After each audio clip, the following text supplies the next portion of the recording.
Hello students, तो next है देखो question number 8। Two cells of EMF 1.5 volt and 2.0 volt and internal resistance 2 ohm 1 ohm respectively. First cell का internal resistance 2 ohm, second cell का 1 ohm. Have there negative terminal joined by a wire of 6 ohm. दोनों cell का negative terminal 6 ओम के wire से connect है। Positive terminal किससे connect है? Another wire of 4 ohm के रेजिस्टेंस से। Okay. Third wire of 8 ohm connect the mid points of these two wire. यानी कि 8 ओम का रेजिस्टेंस कहाँ पे इंसर्ट किया है? 6 ओम के और 4 ओम के मिड में। Clear. Find the current through the end potential difference at the ends of the third wire. यानी कि 8 ओम के रेजिस्टेंस में से हमें करंट भी बताना है और पोटेंशियल डिफरेंस भी बताना है। ठीक है, तो सबसे पहले क्या करो, इसका सर्किट डायग्राम ड्रॉ करो। सबसे पहले suppose this is the first cell, ये फर्स्ट सेल बनाया है। ठीक है, दोनों का पॉजिटिव टर्मिनल एक से कनेक्ट है, तो दिस इज सेकंड सेल, ये सेकंड सेल बना दिया। ओके, ये सेकंड सेल है, तो दोनों का पॉजिटिव टर्मिनल एक किससे कनेक्ट है? पॉजिटिव 4 ओम के रेजिस्टेंस से। ठीक है, यहाँ पे कोई 4 ओम का रेजिस्टेंस लगेगा, यहाँ पे एक 6 ओम का रेजिस्टेंस लगेगा। दोनों का नेगेटिव टर्मिनल 6 ओम के रेजिस्टेंस से कनेक्ट है। ठीक है, उसके बाद दोनों का मिड पॉइंट 8 ओम के रेजिस्टेंस से कनेक्ट है, यानी मिड में यहाँ पे एक 8 ओम का रेजिस्टेंस लगा हुआ है। ठीक है, यानी यहाँ पे जो वायर का रेजिस्टेंस है वो तो डिवाइड हो जाएगा मिड पॉइंट से कनेक्ट होने के बाद। अगर देखो हम यहाँ पे एक रेजिस्टेंस लगाए और उसके मिड में हमने ये को रेजिस्टेंस लगा दिया, तो दोनों का जो इतना पोर्शन है वायर का, ठीक है, ये वाला पोर्शन, इसका रेजिस्टेंस हाफ हाफ रह जाएगा यहाँ पे। ठीक है, यानी यहाँ पे हो जाएंगे 2 रेजिस्टेंस इस तरह से।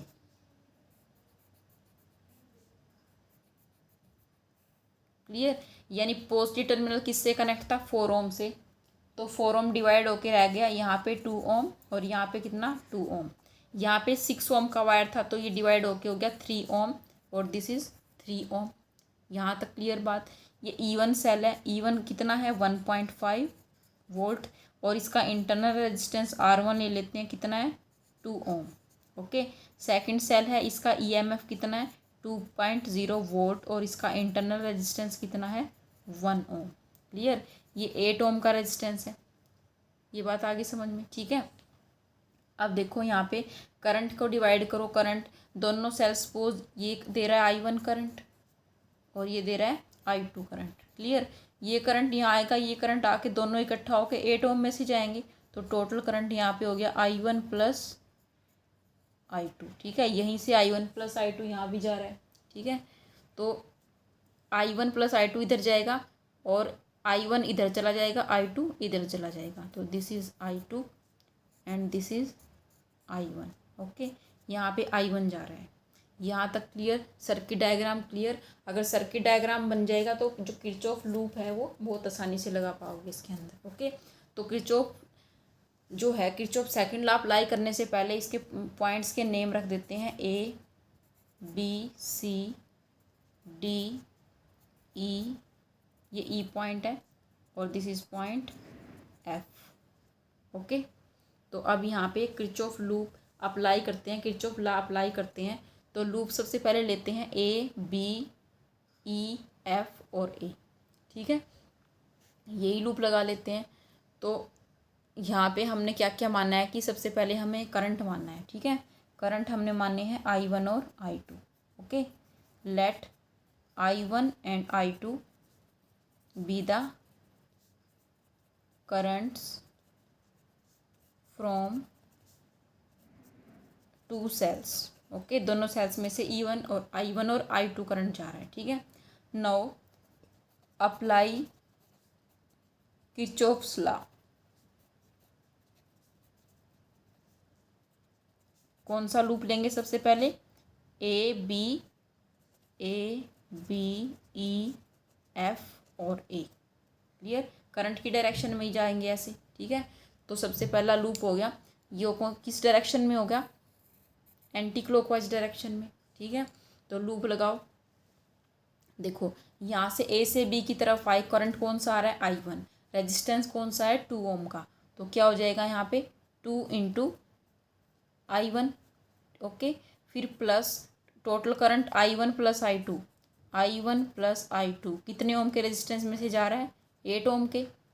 ओके, फिर उसके बाद हम यहाँ पे आगे I1 करंट आ गया 3 ओम के रेजिस्टेंस में से, प्लस 3 इंटू I1।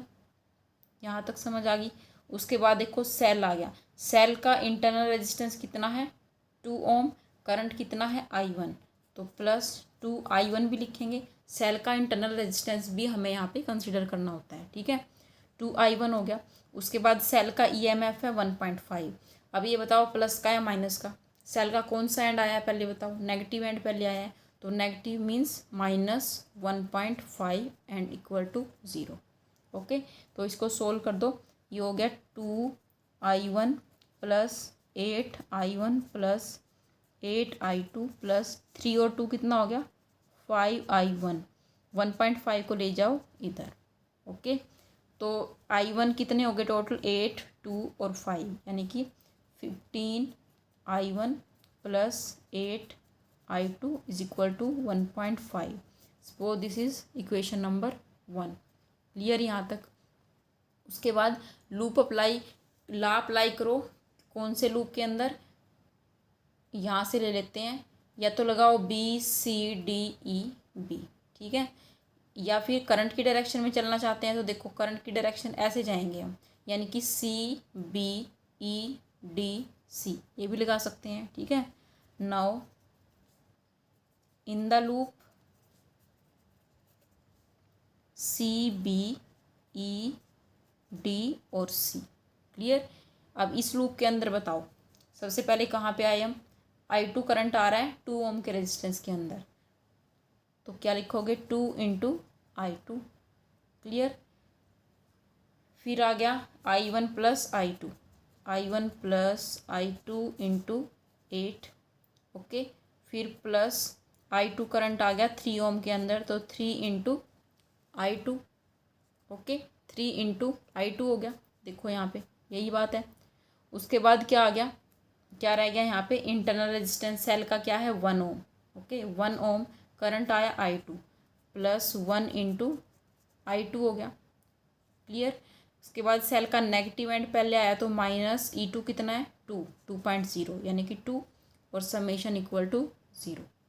यहाँ तक क्लियर है। ओके, अब सोल्व कर दो।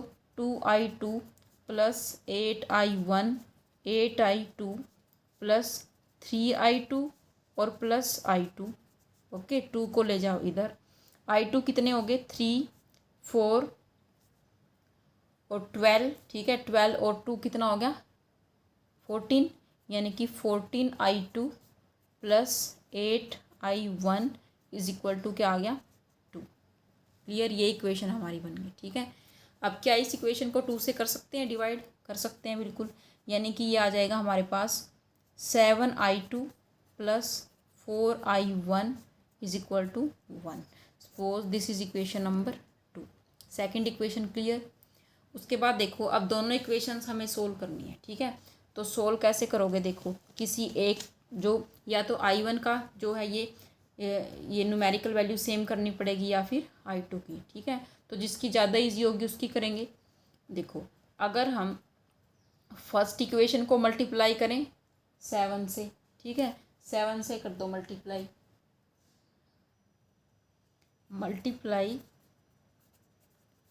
इक्वेशन 1 बाय 7, तो यहाँ आ जाएगा 56, और इसको 8 से करोगे तो यहाँ भी क्या आ जाएगा 56, ठीक है।